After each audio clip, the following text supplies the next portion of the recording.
Welcome to our debate about the Balkans enlargement and how really to be united EU 30 faster.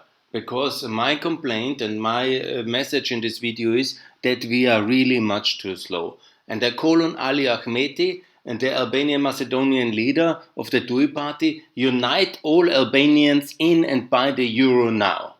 That's very important because North Macedonia and Albania adopt the euro. Here is the key for progress because you are delayed. The French, the Dutch, many really want to delay you, and that's totally undeserved. Yeah? And at least to be united in the currency. Have the same euro like in Montenegro, like all Europeans almost have, yeah, like in Kosovo, like in Greece, you know. Most Albanians anyhow work already in the eurozone when it comes to Greece, when it comes to Germany, when it comes to Italy, Austria, Croatia, Slovenia, Hungary. So many are there. So it's very important to have one common stable currency, and the signal is so important. The symbolism that the Macedonians also use the euro. I think that is very important. All this North Macedonia was very big success, Prespa and everything. It just doesn't have to realize now monetarily because the future is the euro. Nobody needs a North Macedonian currency. Everybody needs euros. Yeah? I think it's quite logically, and the same is also for Albania. So there will be no different currencies anymore between Albania, Macedonia, Greece, and also hopefully one day Serbia, and I call for that one as well. But the most important key country right now is North Macedonia. There is a pro-European majority, there is anyhow a packed currency, so this is the way forward, and this is very much the best decision. It will speed up prosperity, it will help transformation economically, and it's the right thing to do. Macedonia.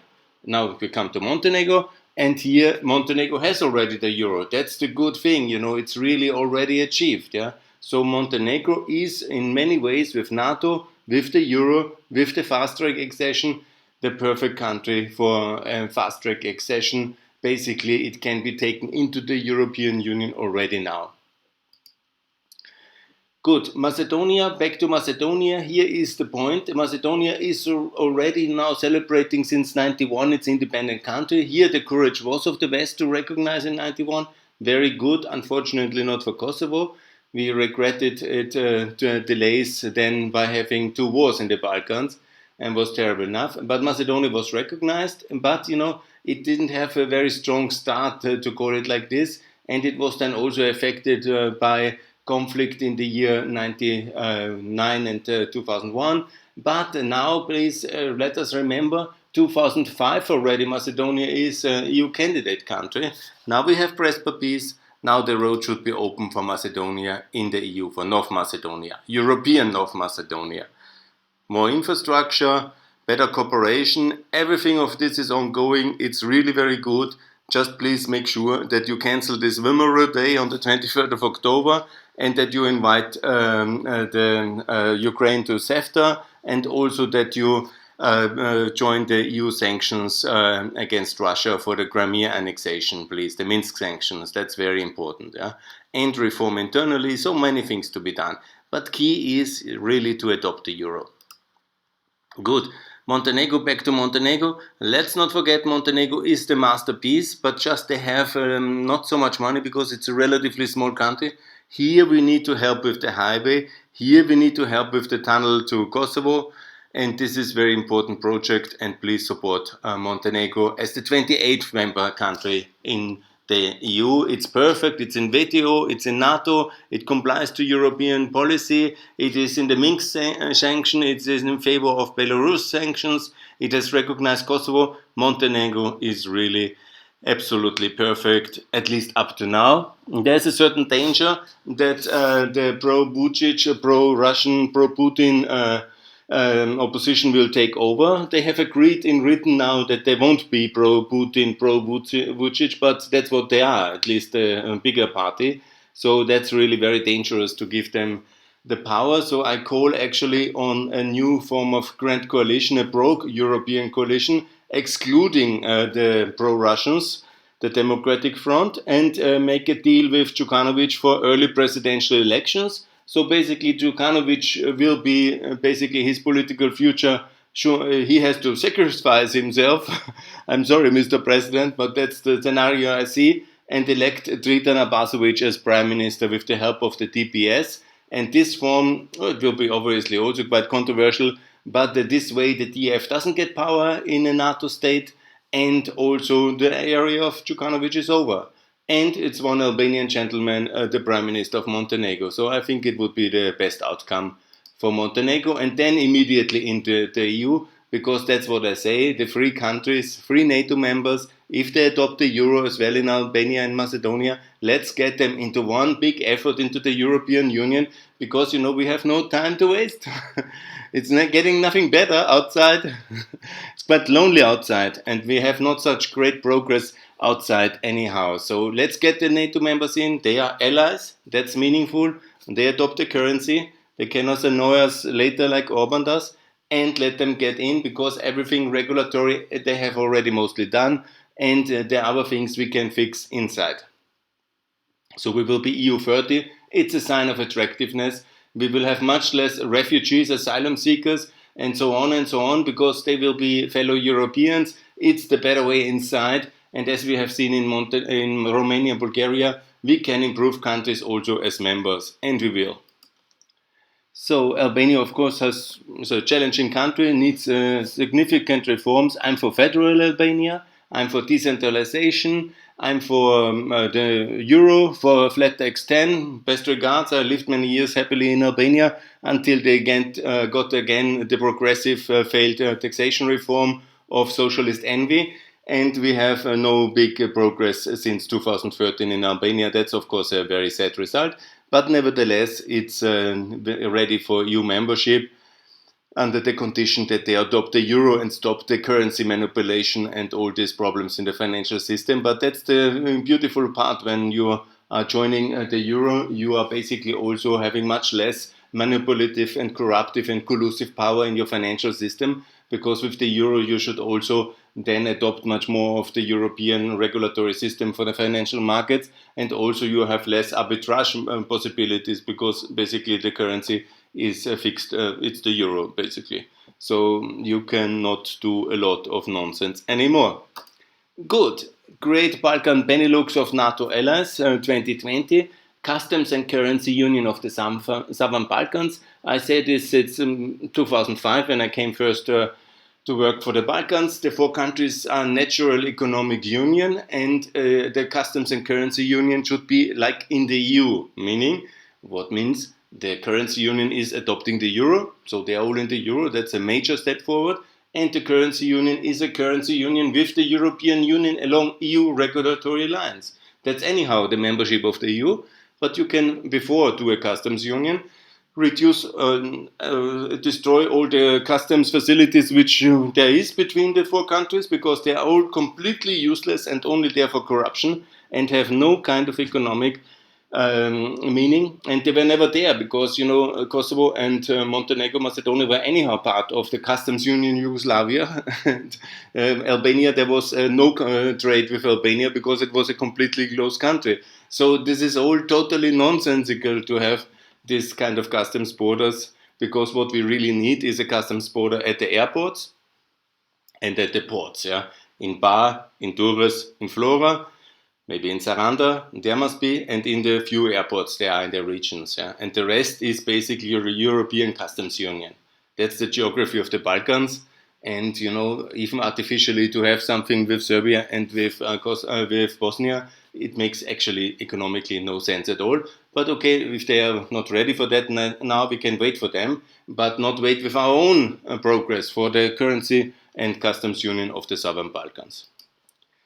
So my call, here is Montenegro and the EU with 30, 3 more members. We lose the UK, that's very sad, but goodbye.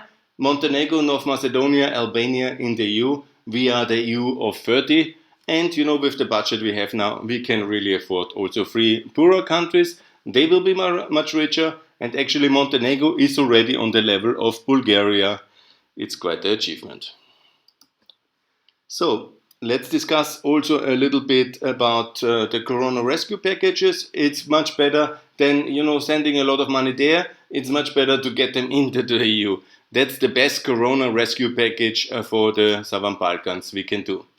Conditionality, in the form we are now doing that, is a completely utter nonsense. This is like telling 15-year-old children that they should pass the university. It's impossible to fulfill these high standards, which nobody had ever to fulfill before joining. And all these standards make it very incredible to join. In the credibility of the EU as a real opportunity is reduced, and then the elites do what they want. So it's a bit it's an illusion, and it's a problem actually, the conditionality, and we have to fight it. What we need to do is focus on the fundamentals in this crisis. That's WTO, that's NATO, that's the Euro, and that's really very important. And then inside the EU, everything can be done and by time repaired, because we will also get much more power in the EU as in terms of judiciary and common agencies. And that will be also having a big effect on the rule of law in all countries, and we anyhow have to do that. But that's part of a different presentation. But now it's key to get the Balkans in, and when you look at the economics and the GDP per capita, when Bulgaria joined the EU, it was at 6,000 GDP in 2007, and that's exactly the level now we have in Macedonia. Albania is still a bit less, but it's catching up. So it's absolutely justified. So what we need is Kosovo, Bosnia, Serbia united, because that's the three, not united as states, but united in WTO and by the Euro and in NATO, obviously. In this slide, I say that was for the June summit, and it was now in September. But what is the real economic integration and the task is the WTO membership of all three countries, and also the currency peg of the dinar, of the Serbian dinar, and the adopting of the euro from Serbia. And then, first of all, there's major progress done by WTO membership of all three countries together. And then also because the EU and everybody says to Kosovo not to apply, that's totally wrong. WTO works, let's get in and let's make a package. And the euro, obviously very important to lock Serbia into the European system, if you want to say it negatively, to give the Serbs a real currency, not their terrible dinar. That's the nicer way to put it. But the idea is basically the same, that Serbia really has to be in a destiny community with the West and in the EU. That's the euro in the fast track, because they unfortunately don't want to join NATO at the moment, but they will definitely have to do that as well if they want to join the EU, and that's very important. So the euro, NATO, EU, and the three allies together, and then to be ready for the EU in this decade as well, after the NATO membership. And that's really very essential, because we don't want to have any anti-NATO country in the EU. Who is anti-NATO, anti-Western, shall join the Russians. It's all fine, good luck. But we are basically the same, EU and NATO. It's 93 of the EU citizens are NATO citizens. It's just 6 smaller neutrals, 33 million, hopefully joining as well. And also the EU has no tools to reform the security sector. So a former aggressor state like Serbia cannot join the EU and then keep up a very dubious and intelligence sector, which used to do foreign assassinations in foreign countries, total control, working with the football clubs and all these things.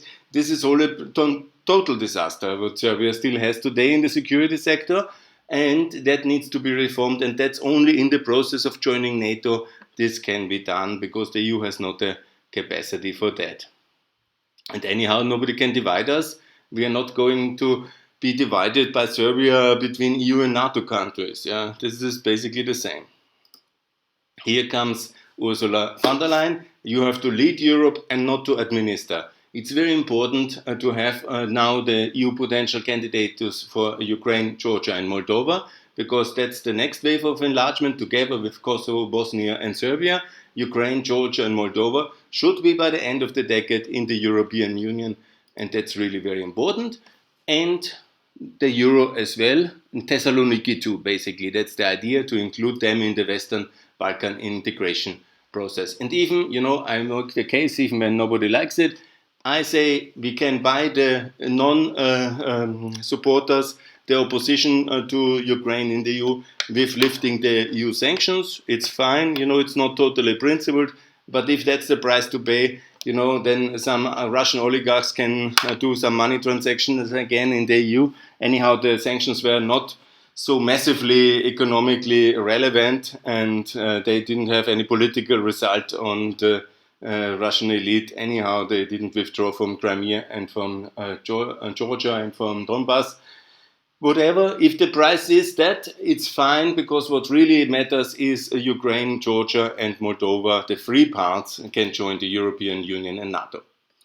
Again, Spain or Ukraine, who deserves more European solidarity, Italy or the Western Balkans, we should be united from Ukraine and Georgia to the Western Balkans.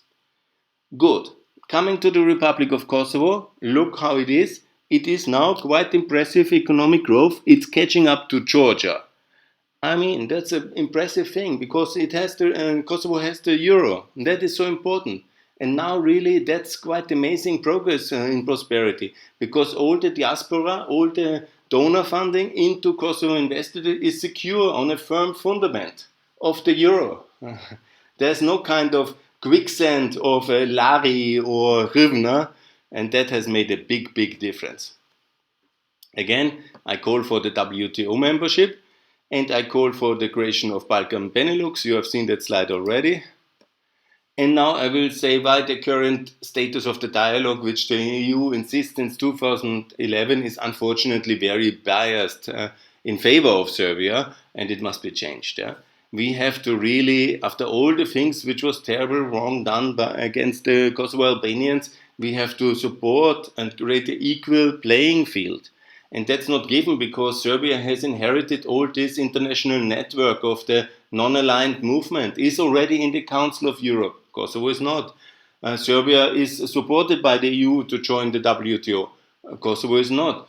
Serbia has all this network and is blocking Kosovo's future in the UNESCO, in Interpol, in the UN, with its powerful allies. And we are not helping, not enough at least. Yeah? So it's really a big, big problem, and we have to address this. Yeah? And we have also this appeasement attitude towards Serbia. Some countries even have some bad conscience for the liberation and the bombing of Belgrade, whenever they really had this atrocious campaign against their neighbors from Bosnia to Kosovo. And what is happening now, that there is a little bit, a very soft attitude towards Serbia, and a lot of promises by Serbia to be good, and I didn't see the NATO application from Serbia, unfortunately. So it's totally biased, and Kosovo should join the Council of Europe, Partnership for Peace of NATO, and also some really kind of assets in a sense, and real result that should be possible. And there is also dialogue is also a little bit of a wrong concept, because there cannot be a compromise on fundamentals, because that is not possible on the question of sovereignty, and there can be actually what I want to explain also in the CEFTA.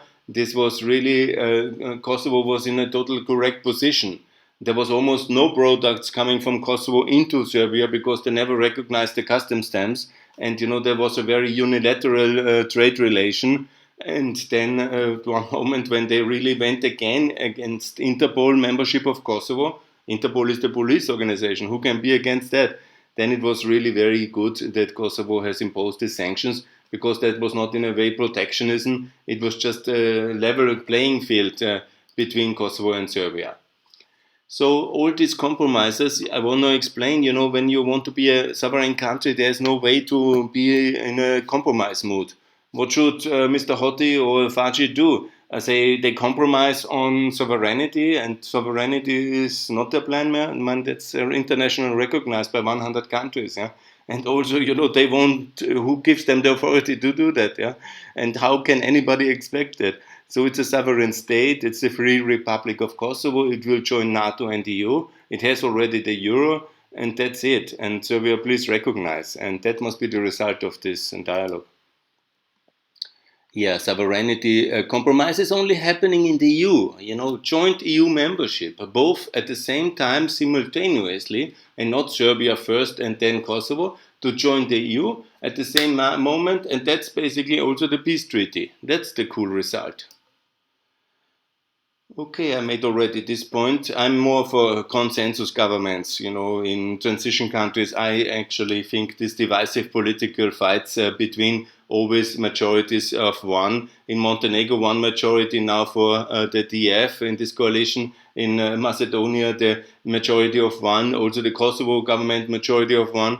It's and that's really a big problem, and it is avoidable because you can form bigger coalitions. There is a Kosovo Albanian majority, obviously, in the parliament of the Republic of Kosovo. So form a European consensus government and do the necessary reforms to fast-track EU membership. Much better. Coming to the issue of the north and of southern Preševo Valley, this area in Serbia proper. And then it's very important to understand that we have these minority regional issues and they have to be solved on reciprocity. There's a lot of talk about Northern Kosovo regional autonomy. Yes, it's an option, but only if also then the Preševo Valley and the Vecina region gets exactly the same status and with exactly the same rights, with exactly the same constitutional agreement and international supervision as the north of Kosovo. So that's the position. And no municipality of associations of Serbs in Kosovo, but this is the way. There is a regional cluster, obviously, in the north and in the south of Serbia, and they will be basically not land swapped. Yeah, that's a nonsense idea. I made that many times clear. But their status will be insofar linked that both constitutions of Kosovo and of Serbia will be changed, similar like the Italian constitution is changed for the Southern Tyrolean autonomy status. And then basically they get, in a federal system, a regional parliament, and then they have all these rights which they anyhow have already in Kosovo, but also the Albanians will get better rights in Serbia. That's also very important because they are not really much, Kosovo is much more advanced European democracy than Serbia in every single parameter today because of the European and international support to draft their laws and to build everything from scratch after the war. So recognize Kosovo, the beautiful republic. I call on Greece, on Spain, Slovakia, Romania, Ukraine, Bosnia, and on that I don't miss Cyprus. I can make a different one, a slide on Cyprus as well. But they all should adopt their fellow peer, and that's why I didn't put Kosovo, because Kosovo and Cyprus are the only one not in partnership for peace, yeah, because of these mutual blockades, and that's of course very bad. So please recognize. There's no reason not to recognize. And anyhow, you're not so smarter than us that you have any specific reasons which we, as in Austria or in whatever the United Kingdom or in Sweden, have not also considered during the problem. Yeah? Or what is your special insights into the Kosovo issue which blocks you? And really, it's a sign of immaturity. It makes a bit of a fool of the whole European unification and common foreign security policy. And we just transferred 23 billion to Spain, yeah, or in the SURE program, and even more in the other redistributional agendas. And it's really under. Anyhow, don't get me started. I made a separate video on that one. So what I call is Kosovo as the 32nd member of NATO. First Bosnia, it's more prepared already. Then Kosovo and then Serbia, and that's peace in the Balkans. And then please all the Ukraine, Moldova, Malta, Austria, Ireland, Sweden, Finland, all in, 42 countries in NATO. That's European security. And please, nobody will attack us ever. We are a strong and powerful alliance. And thank you very much. So same for European Kosovo, join the EU as 32nd state. That's a very good way forward. And let's be in this decade together simultaneously with Bosnia, with Ukraine, with Moldova, and with Georgia. Good. I want to also stress one specific issue, which is important. That's the big hydropower station in the north of Kosovo, in the Serb majority area, on the border of it, for the Iber River. And the best way to handle that, because it is also connected, it's partly in Serbia, partly in Kosovo. So the best way is get an international big company with regional experience and enough patience and competence and funding to handle that in a direct contract between that company and Serbia, and the same contract in that company and Kosovo. So going through both parliaments, not together, but simultaneously, basically.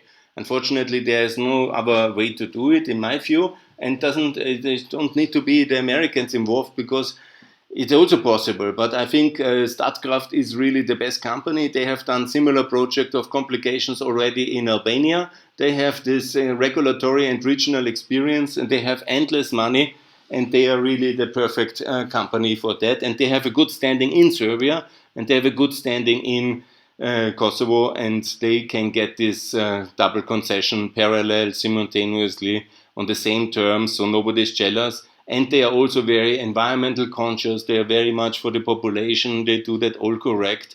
And this is the perfect company. In a direct tender as part of an international agreement, they are really perfect for that. So coming to Bosnia, this is very important also, and that Bosnia is very much the same like with Kosovo and Serbia, not in WTO, but it has pegged obviously its currency, the Kosovo mark, to the mark and to the euro actually. It's the only place where the German mark is still more or less living as a Bosnian mark now. I don't know why they didn't change to the euro like they have done it in Montenegro and Kosovo after the war. Possibly it was already well prepared and then there was no effort to change the constitutional agreement. But it's something very simple to now go and change to the euro. That's very important. Obviously, I call for federalism. That's the Austrian style of government, the German style, the American style. That's actually the basis of democracy, and also change the constitutional framework. But, we can do that in a second stage. The first one is really the economic decision of adopting the euro, and that we're with Croatia now and with Montenegro already in, and hopefully Serbia pegging to the euro, and then also Bulgaria, Romania, hopefully soon, and then basically it's so logically to be also immediately euroized Bosnia and Herzegovina. That's very good for tourism, for the investment, for diaspora, for donors. It's really the better decision.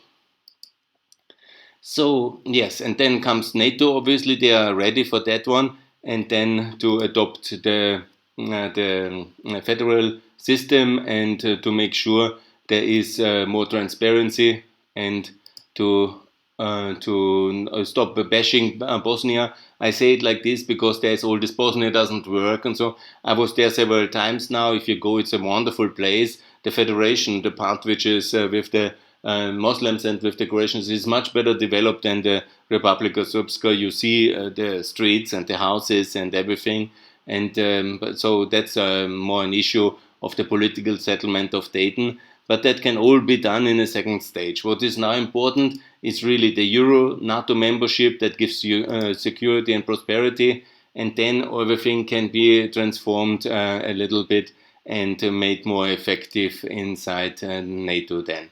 So that's basically my call. Recognize Kosovo, obviously, join NATO. That's, I think, the best way forward. And then also, together with Kosovo and with Serbia, simultaneously, all three countries to join NATO and to join the EU. Now coming to Serbia, the front runner, some say it was very trendy to please Mr. Vucic, who is a very impressive personality and he gives a lot of moral pressure on our European friends. But the thing is, in reality, Serbia is exactly the same like Bosnia and like Kosovo. Structurally, it's not in NATO, it doesn't have the euro. Actually, Bosnia and Kosovo do have the euro already in terms of adoption or PEC. But Serbia has this disastrous currency. It is actually not in the WTO. It has all these kind of dubious agreements with Russia and the Eurasian Union. But it's actually totally far away from European common foreign policy. It's a very pro-Russian country and it buys a lot of Russian weapons. I don't see any front-runner status there. Yeah. So European Serbia, what needs to be done? Obviously, it needs to cancel all these dubious agreements on arms procurement and on security and on free trade with Russia and the Eurasian and with China. It has to join NATO, adopt the euro, join the WTO, and end this boycott of Kosovo. And also for Serbia, I made already a lot of appeals, and it was interesting to see a lot of feedback. But it's important that Serbia joins NATO. It's very problematic what Vucic is somehow poisoning the mind of the population with that NATO bombed them, in a kind of anti-Serbian way. No, American bombs liberated Germany from the Nazis, and they liberated Austria from the Nazis, and they liberated Serbia from Milosevic and his communist fucks. That's really the fact, yeah. And that was also very sad that Austrians and Germans died in Second World War by American bombs. But this is simply what is happening in war. And the responsible for that is Milosevic and his socialist dictatorship. And then it was necessary to bomb Belgrade. Yes, that's very sad. If you're still tragic, then should we also complain and sue the Americans for bombing Vienna in the year 45? I think really, I cannot understand that kind of thinking. And then it comes another thing. When you count all together in the last 20 years, the EU has subsidized Serbia with over 10 billion euros in funding and bilateral aid, really massive support. No other country in the world was supported as massively from the European Union as Serbia. And Serbia uses this possibility then, because they also have their own budget, they get so much from the EU, so they feel rich, and then they buy the weapons from Serbia, from Russia and from China. And they raise the military spending, which is, from the geographic position, who could attack Serbia, who you need to defend from, who you can by yourself aggress, and you have Slovenia, Croatia, Bosnia, Montenegro, Kosovo, Macedonia. The probability Serbia is attacking Romania and Bulgaria is, that was also in the history quite often the case. Yeah? So anyhow, so this kind of military spending in the non-NATO alliance context, it's nice if you raise for 2% in the NATO alliance, but if you say NATO is not our alliance, we are different, yeah? And then you raise your spending, and then you lead to an arms race in the Balkans, that's really totally wrong. So welcome Serbia as 36th member of EU, but first, please stop buying weapons from Russia and China. So welcome Serbia very much in the European Union, but first in NATO and first the Euro. That must be very important, and first also recognize Kosovo. That's, I think, absolutely a condition, because we need to have clarity in that one. And then the road is open for the European Union, and European Serbia will be a big success. I'm confident. Yeah, it's many. For example, when you see in Austria, is many Serbs in Austria and Germany as well, and they are very successful. So Serbs are very successful, pro-European, pro-Western people, if they are not in the poisonous kind of media narrative of an elite which somehow corners the political market by abusing them with all these kind of conspiracy theories, which is a tragic failure of the Serbian elite. And really they have to come clean on that one. And the only way to come clean is to apply to NATO, get the narrative right on history, and then be ready for a European future. And that's what we all want. Peace in Europe, in NATO, EU and the Euro. And I think it's an open way now. In this decade it can happen. I'm very much calling for it. I really hope it will happen. But it requires Serbia to be a really pro-Western country. And that is, I think, possible. I'm optimistic. But it needs a lot of work still, and it needs a lot of change in Serbia proper. And I hope they will be ready for that. Thanks a lot, and let's be EU 30 in 2022 and EU 37 in the beautiful year 2029. Thanks a lot.